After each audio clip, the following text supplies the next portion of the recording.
an ancient ritual performed by a 13-year-old schoolboy. Today, Rudra Sontalia had to summon all his courage to say farewell to his father. With the family's permission, we watched as he lit the funeral pyre. His father was a 47-year-old journalist who died 10 days after catching COVID. However overwhelming it may seem, this is Rudra's job as the eldest son. He was guided through the ceremony by assistants at the crematorium. It was very unexpected. It has shattered me and I think my brother's family.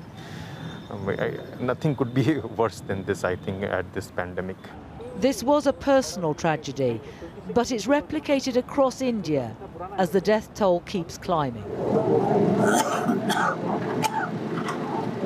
COVID has this country in a stranglehold. A hospital on the outskirts of Delhi is one of the few still accepting patients. Mohan Naskar has been brought by his daughter after a frantic search. I had to go from hospital to hospital in search of beds, but I didn't get over there. Then at last someone suggested me of this hospital and I came over here. Doctors inside fight to stabilise the 64-year-old. His oxygen levels are now dangerously low. As we were shown, he couldn't be admitted to intensive care. All 20 beds were full. They have just 7 ventilators. Doctors say they are seeing more critically ill patients, and the new Indian variant is killing more people in their 30s and 40s. India's crisis is now unfolding here in the intensive care units. There are more patients than there are beds or ventilators.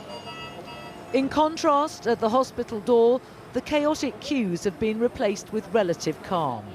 A fleet of rickshaws fitted with oxygen tanks have taken to the road. They're sent to pick up patients with milder COVID symptoms, a response to the impossible pressure on hospitals' limited number of ambulances in a city of 17 million people. Patients too sick to be treated at home, but not yet on the critical list, are cared for in a former conference centre that's been converted into a field hospital. Delhi is slowly learning to navigate a path through the ravages of the world's worst COVID crisis, but it's a painful lesson. There is no family left in this country which is not facing COVID at this point. Someone from every family is having a COVID. So if they don't understand this now, then God can only save them. The signals of distress can be seen all around Delhi, and still there's no sign that the number of funerals or deaths are in decline.